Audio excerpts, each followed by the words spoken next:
Okay, children, so we started about Ibn Battuta last class, isn't it? So, where did he come from?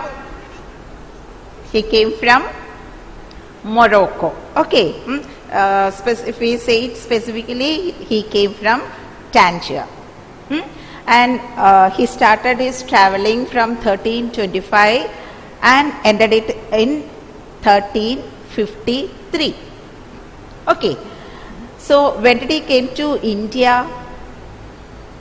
He came in 1333. And why did he came to India? Of course, he liked to travel so much.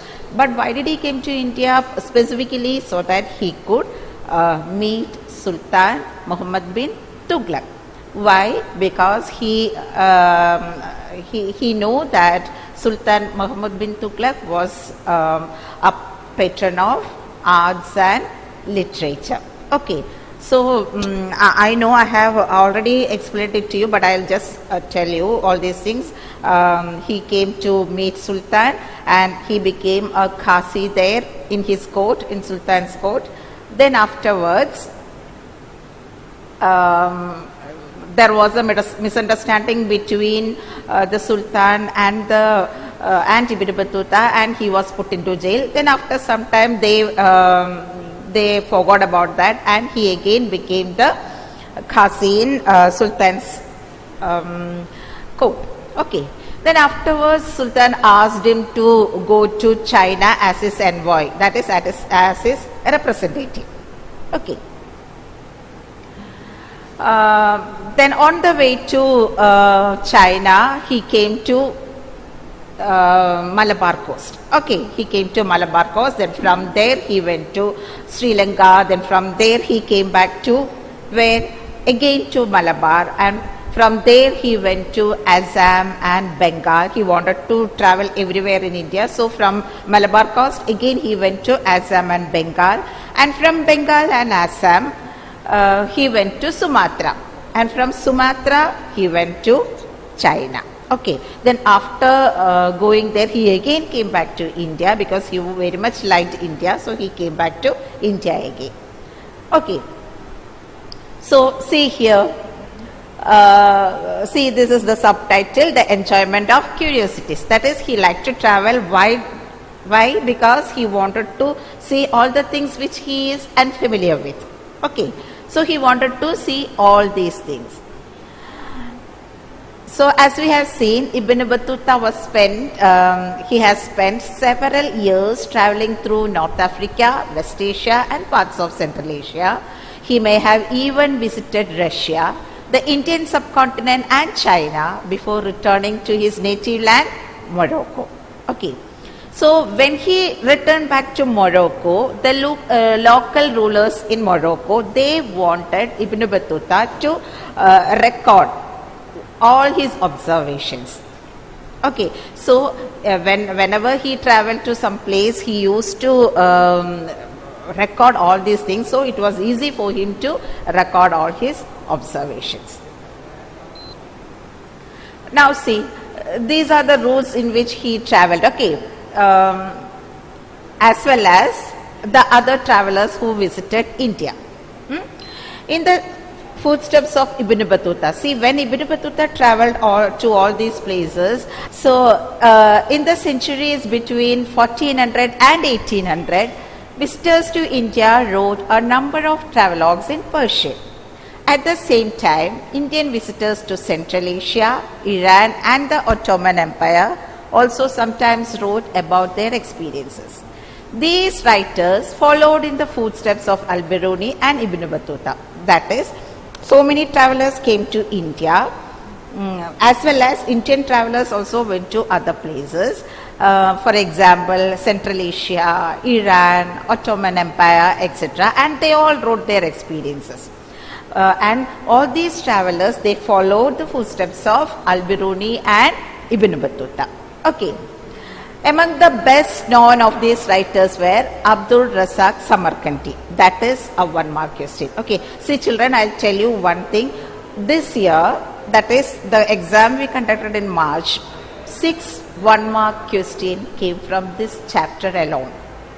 6 1 mark questions. Okay, so the best known writer was Abdul Razak Samarkandi. You can underline that in your text. Okay, who visited South India in the 1440s.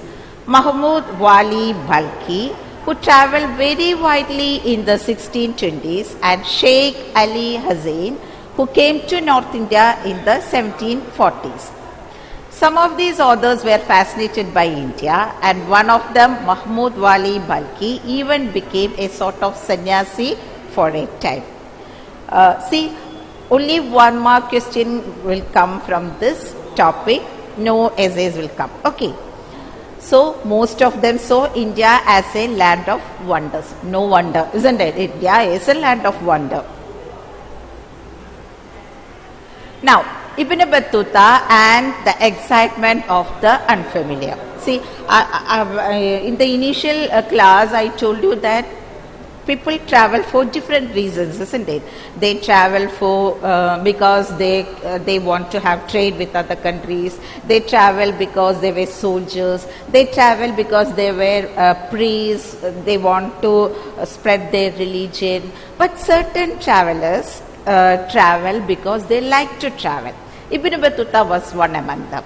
He wanted to see all the unfamiliar things which he is not used to, and that is, he just liked traveling and see all these places. That is why he traveled from one place to another. That is why he traveled so extensively around the world. Okay.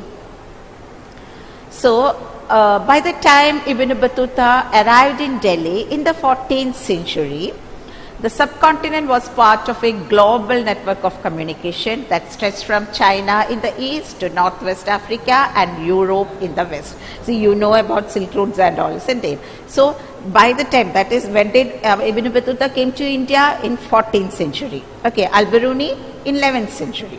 So, when he came, Ibn Battuta came to India in the 14th century. See, India have trade relationship as well as communication with so many different countries, particularly with China and Northwest Africa and Europe in the west. Okay, that is with European countries, with African countries, with China, we had trade relationships as well as communication.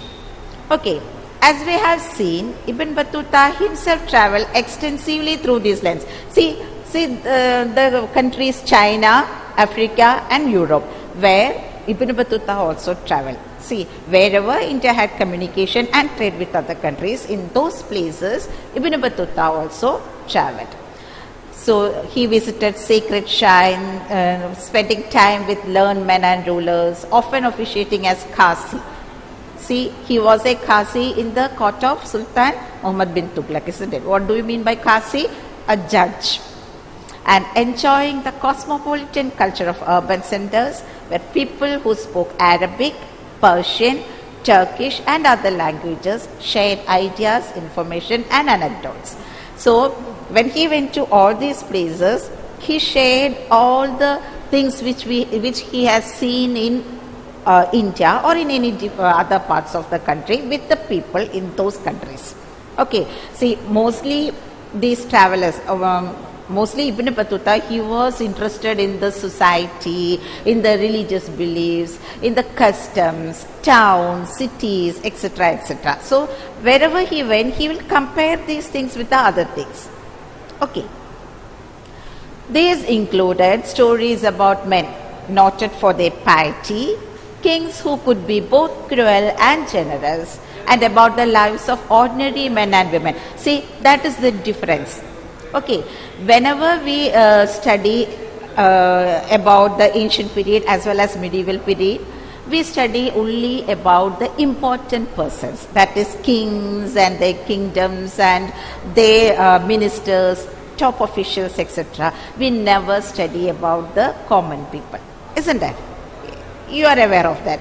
But when we go through the travelogues of these travelers who came from outside, we can understand the society, about the common people, about the customs and religious practices. Okay, see, you know that when we studied Mahabharata and all, Dharma Shastras and Dharma Sutras and all, we studied that people have to follow all the rules written by Brahmins. But we know that it was not the case. That is, our people, common people, did not go by these rigid rules and all. So this we can know from the travelogues of these travelers. Understand? So these include stories about men noted for their piety, kings who could be both cruel and generous, and about the lives of ordinary men and women.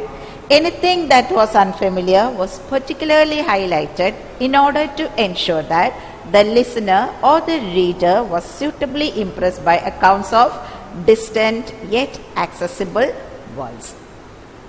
Understand? Did you understand what I am trying to say? That is, from their travelogues we can understand about the common people, society, their religious beliefs, their values, about the administration, about the land, about agriculture, about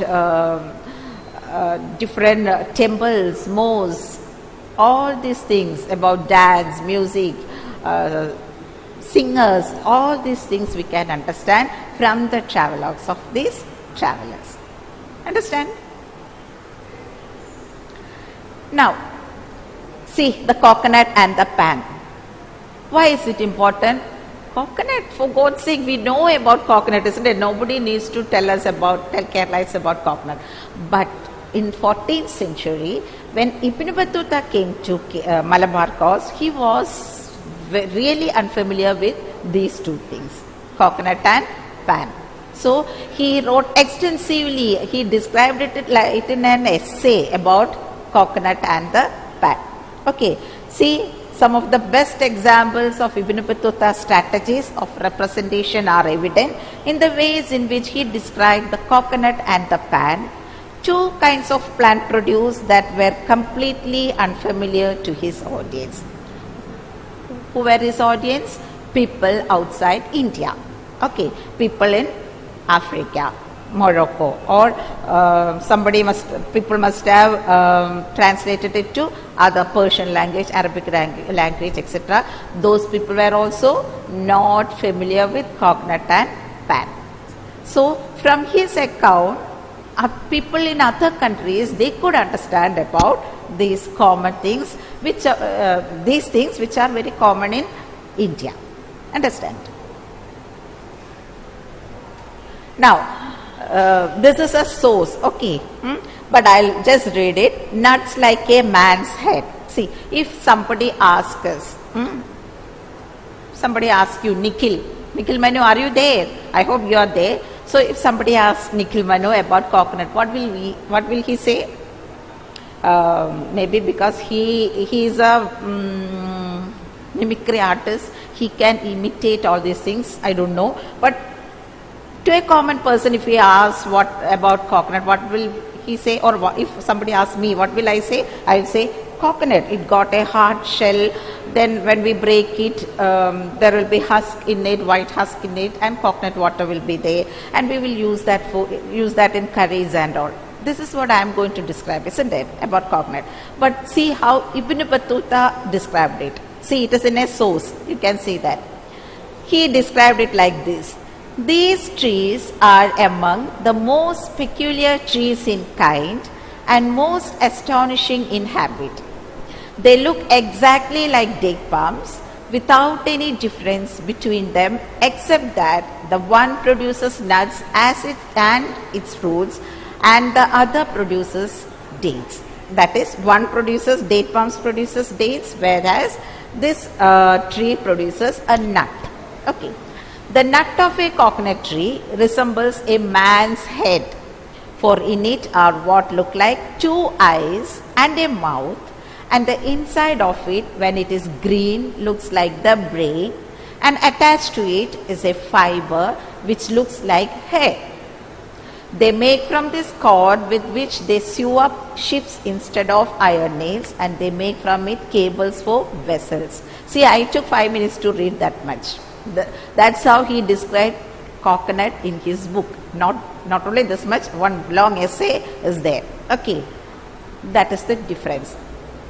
When somebody asks me about the coconut, what did I say and how he has described it? See, this is the difference. Did you understand now?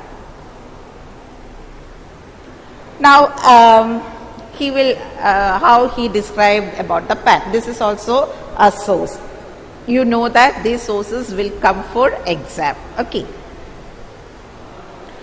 This is how he described the pan. See, the betel is a tree which is cultivated in the same manner as the grapevine. Okay. The betel has no fruit and is grown only for the sake of its leaves. The manner of its use is that before eating it, one takes arecanut. This is like a nutmeg but is broken up until it is reduced to small pellets. Pellets means small pieces. And one places these in his mouth and chews them. Then he takes the leaves of betel, puts a little chalk on them and masticates them along with the betel.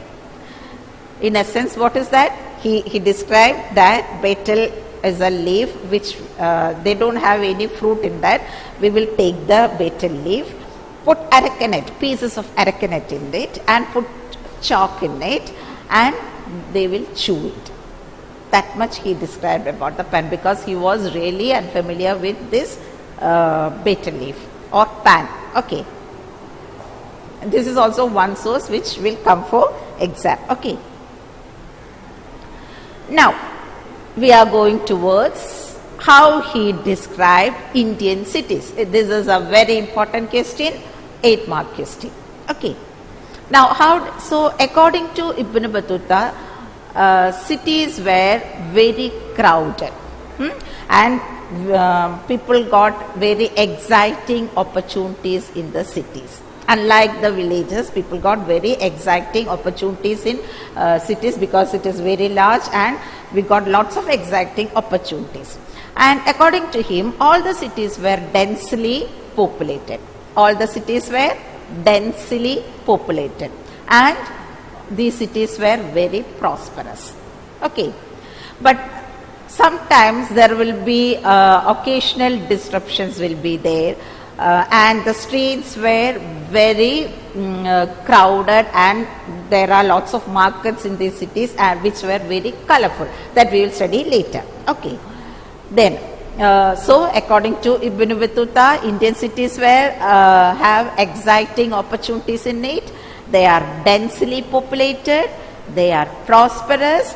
Even though there were occasional disruptions in there, it is very crowded. The streets of these Indian cities were very crowded and they got very colorful markets. And he described Delhi in great detail. That is, Delhi is a vast city with great population. It is the largest city in India. And he described Daulatabad also. See, can you see this picture? It's the picture of Daulatabad. It's there in your text. Okay, the picture of Daulatabad. See, according to him, Daulatabad rivaled Delhi in size. That is, he described Delhi as a very vast city, isn't it? So, along with Delhi, Daulatabad was also very large. So, this is how Ibn Battuta described the Indian cities. Even though you may think that the points are very small, it is an 8-mark question. Okay. So, I will repeat it once again. What are the points? Indian cities have exciting opportunities. They were densely populated. They were Indian cities were very prosperous. But sometimes there will be internal disturbances or there will be, it's Delhi, that is in northern India almost problems occur there. That is people from outside. India was if the wealthiest country in that time. Okay, so there will be disturbance from inside as well as outside. Then all the streets were crowded, but that is lots of people were living in those places and they got lots of colorful markets. See, and Delhi was one of the largest city in India with great population. It's a vast city. Daulatabad also, it is also very vast. Did you understand about Indian cities? See, it's very easy. only 2-3 points are there: exciting opportunities, densely populated, prosperous, occasional disruptions, crowded streets and colorful markets. Only that points are there. Okay, then you can describe about Delhi and Dawlabad. Bus, you will get 8 marks. Shall I move on? Now, Ibn Battuta was very much excited about Indian bazaars. Bazaar means market, Indian markets. Okay, he described Indian bazaars with detail. Okay, with detailing. Okay, he described Indian bazaars in detail. So, according to Ibn Battuta, Indian bazaars were not only having economic transactions but also the hub of social and cultural activities. What is it? According to Ibn Battuta, Indian bazaars had economic transactions. Of course, that is what markets are made for. Okay, economic transactions were there, but at the same time, these markets are the hub of social and cultural activities. See, in every market they got temples, they got mosques. Can you imagine temples and mosques inside the market or bazaar? See, in Palaya market there is one small temple there. But in Kerala it is not very common to have temples or mosques or churches inside the marketplace, isn't it? But in North India it is not like that. They got, in most of the markets they got temples, mosques, church, etc. Then on one side in the market they have lots of shops for economic transactions in order to buy things and all. Then in another part they have temples, they have mosques, they have churches, and in another place what do they have? They have performances by dancers, musicians and singers. See, economic transactions are there, places of worship were there. Along with that, they have dancers, musicians and singers. It's very difficult for us to visualize that, isn't it? In a market we are having dancers and all. But you know, last year you know that I went to Thailand, no? There when we go to the markets, it is like that. Even now it is like that. In one, shops are there, people will be buying things, they will be eating there. But at the same time, in one corner, people will be dancing. Dancers will be there with colorful costumes and all. They will dance there. In some other places, people will be singing. Of course, for money itself, okay. They will be singing. Then in another place, they will be showing magic. Then in another place people will be playing guitar, violin, etc. So colorful there. So Ibn Battuta is describing Indian bazaars like that in the 14th century. Okay, in North India, even now in certain bazaars they have temples, mosques and all, but these performances are not there now. I don't think so, but at that time it was like that. So the markets were a very colorful place. Okay. See, and Ibn Battuta, he did not explain about the prosperity of the town. Okay, he was not concerned with towns. He explained in detail about the activities in towns, but he did not say anything about the prosperity of town. But the towns will be prosperous only, then all these activities can be conducted. Okay, so he explained that the villages were very prosperous and the surplus product from the villages will come to the towns, and that is how the towns are prosperous. That is how Ibn Battuta described the prosperity of towns. That is, in villages, whatever surplus money they got, they will pump that into the towns, and then the town became prosperous. That is how he described it. Okay, see, while Ibn Battuta was not particularly concerned with explaining the prosperity of towns, historians have used his account to suggest that towns derived a significant portion of their wealth through the appropriation of surplus from villages. Ibn Battuta found Indian agriculture very productive because of the fertility of the soil, which allowed farmers to cultivate 2 crops a year. Okay, so how did he always believed that the villages were very prosperous. So what was the reason behind that? Because the soil were very fertile, and because of the fertility of the soil, they could they could have 2 crops per year.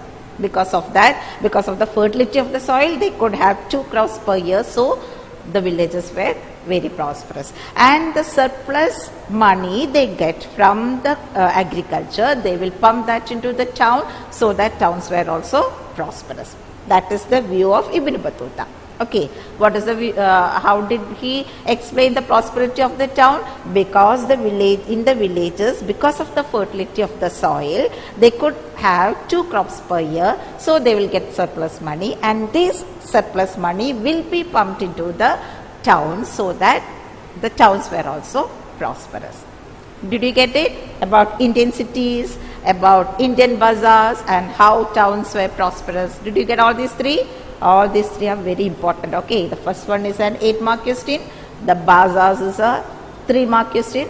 The prosperity of town, that is also a 3-mark question. Okay. Now, see, he also noted that the subcontinent was well integrated with inter-Asian networks of trade and commerce, with Indian manufacturers being in great demand in both West Asia and Southeast Asia, fetching huge profits for artisans and merchants. Okay, so as you know, during that time we got trade with lots of other countries, isn't it? And because of this trade, Indian merchants as well as artisans, our products were very important. That is, people like to buy our, that is, our products were very popular in other countries. Because of that, they bought lots of products from our artisans and merchants, so that these people, artisan and merchants, they were very prosperous. You know about Indian cotton, isn't it? Britishers, why they came to India just for spices and cotton. Okay, because this cotton were very much popular in European countries. Okay, so our cotton, then muslins, silks, brocade and satin, that is Indian textiles, were in great demand in other countries. Because of that, our merchants, they sold cotton clothes, fine muslins, silks, brocade and satin because of their great demand in other countries, and they became very prosperous. Did you get that? Not only that, Ibn Battuta says that Indian muslins were so costly that only very rich people and the nobles could buy it and wear it.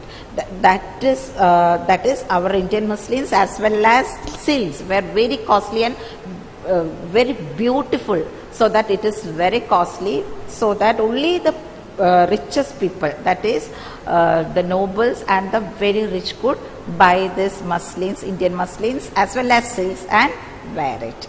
Okay, so from his description we can understand that trade and commerce with other countries were very much thriving during that period. Okay, so let me ask you one thing. In which period Ibn Battuta came to India? Of course, in the 14th century, I have told you many times. But which period? Who was ruling at that time? Who was ruling at that time? I know you know the answer. Of course, it is during the time of Sultan Muhammad bin Tughlaq. Okay, so when Al-Biruni came to India, who was ruling? Nobody asked me that. Who was ruling? Palas, Pratikaras and Rashtrakutas were ruling. Okay, so we know the society and about the common people during that time, and now Muhammad bin Tughlaq is ruling here, and during that time also whatever happens we can understand from Rihla. That is the book written by whom? Written by Ibn Battuta. Okay. So we have studied about Indian cities, we have studied about Indian markets, we have studied about the economy, we have studied about trade and commerce, we have studied about Indian textiles. Now we are going to study about communication, a unique system of communication. Okay, how did he describe our communication? The state evidently took special measures to encourage merchants. Almost all trade routes were well supplied with inns and guest houses. So our rulers gave utmost importance for trade and commerce as well as agriculture, of course. Why? Because only then our country will prosper, isn't it? So on the ways they have built lots of inns and guest houses so that these merchants, see, you know, at that time flights were not there, ships were not there, ships, not very big ships, boats were there, of course, and medium ships were there, but it was not so good, no. So because of that they have to travel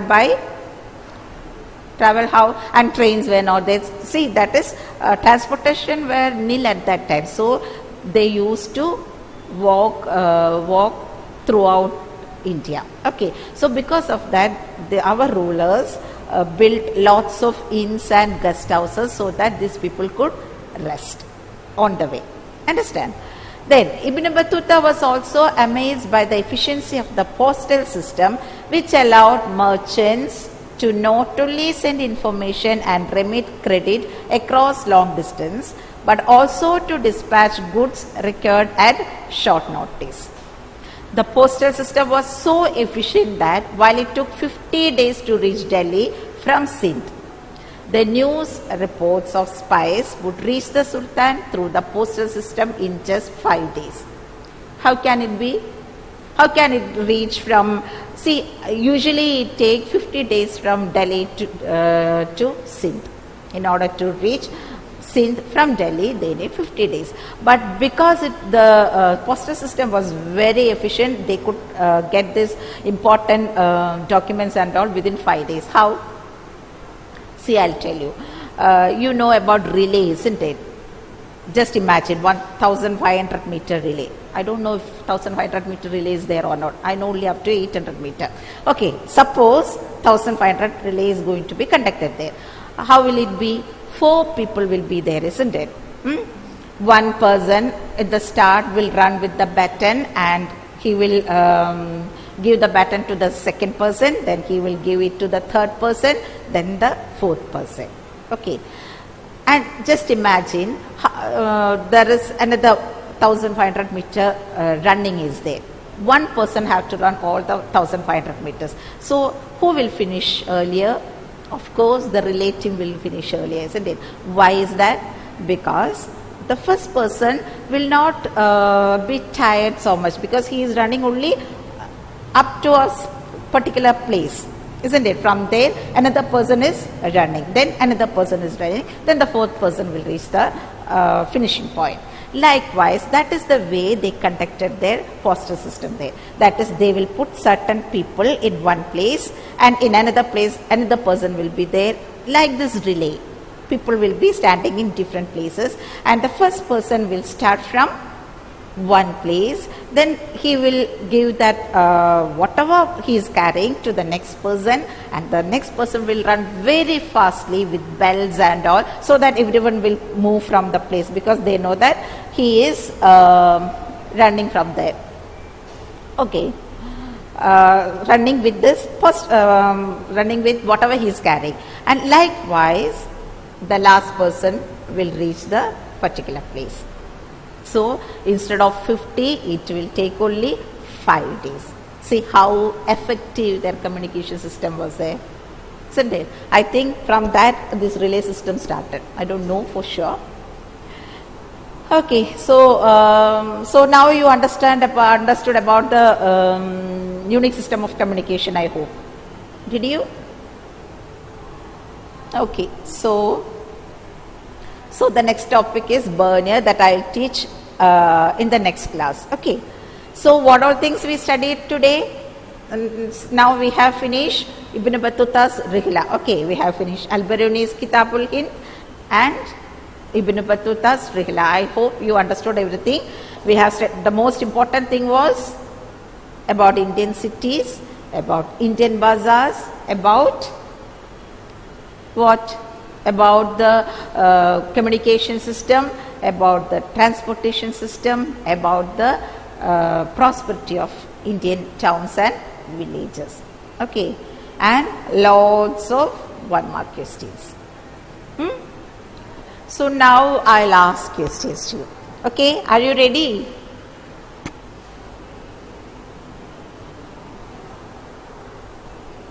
കുഴപ്പമില്ലല്ലോ.